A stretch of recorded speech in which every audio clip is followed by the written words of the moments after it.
Welcome to our channel. Today we how to activate design system and Storybook for component consistency. Detailed guide step by start by ensuring that you have Storybook installed in your project. Open your terminal and navigate to your project directory. Run the command to install the Storybook package if you haven't done so already. Next, proceed to install the design system library that you wish to use.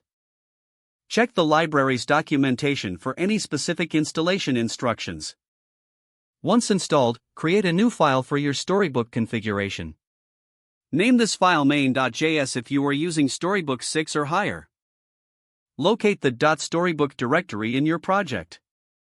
If the directory does not exist, create it manually. Open the main.js file in your code editor. Add the required configuration to the main.js file to include your design system. Specify the paths for your component stories under the Stories key. Next, add any add-ons you plan to use for improved functionality. Require your design system in the preview.js file to make components globally accessible. In the preview.js, import your design system styles to ensure they apply across all components. After setting up the configuration, save all changes to your files. Return to your terminal and run Storybook using the appropriate command.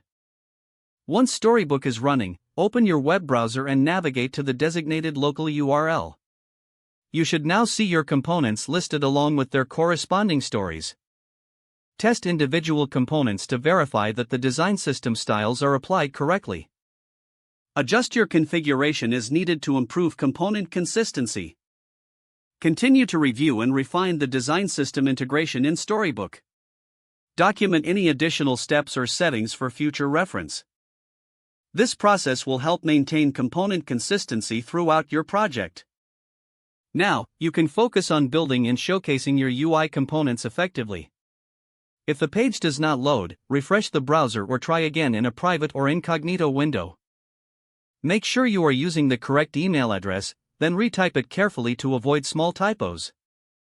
If your password is not accepted, use the reset option and create a new strong password you can remember. Don't forget to like this video and subscribe to our channel for more step-by-step tech guides.